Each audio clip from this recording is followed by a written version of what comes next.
Hi దోస్తులు, మీ అల్లుళ్ళు తినబెట్టే ఎప్పుడన్నా మనం తినబెడితే తిన్నారు, కానీ మా అల్లుడు చూడండి నాకు పోటీ పెట్టి తినబెట్టిండు. తినలేక యాష్ట కనిపించింది. మీ అల్లుళ్ళు ఎవరైనా తినబెడితే కామెంట్లో చెప్పండి.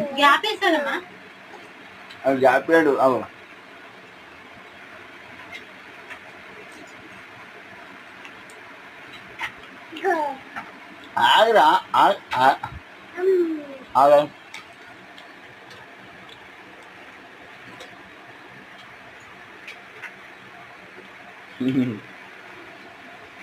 సాగు నువ్వు